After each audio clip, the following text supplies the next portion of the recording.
Merci Madame la maire. Les écologistes ont eu l'occasion de s'exprimer lors d'un précédent Conseil de Paris sur ce cadeau que la ville de Paris s'apprêtait à faire à l'artiste Jeff Koons.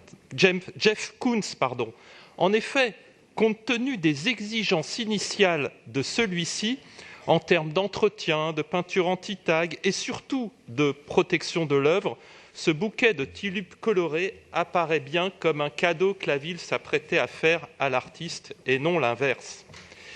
Nous maintenons nos réserves sur la localisation de cette œuvre d'art, ayant exprimé le souhait d'une plus grande concertation avec les élus du Conseil de Paris, les familles des victimes, les habitants, et également souhaité une localisation dans l'est de la capitale, puisque ce bouquet de fleurs monumentales a pour objet de rendre hommage aux victimes des attentats de 2015 survenus dans l'est de Paris.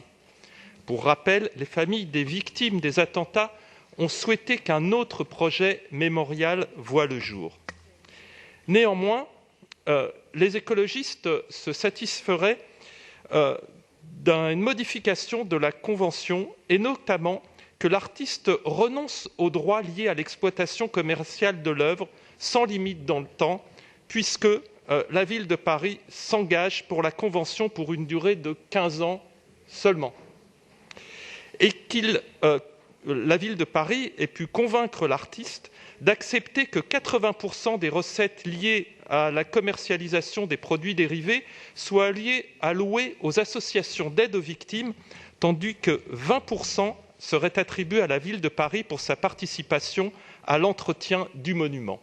Si c'est le cas, nous en sommes satisfaits.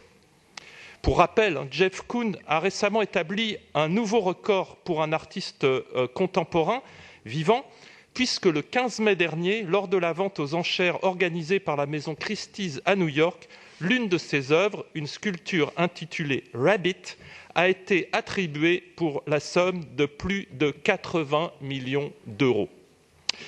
Il était tout à fait anormal, pour ne pas dire immoral, que cette œuvre des tulipes monumentales, à l'esthétique contestable et contestée, voit les recettes qu'elle génère destinées au privé, tandis que les charges d'entretien revenaient à la collectivité territoriale.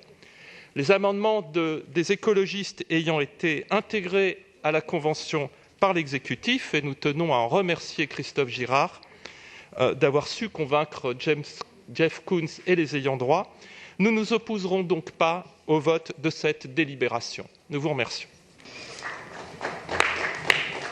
Merci. Et pour terminer les interventions, Madame Léa Filoche.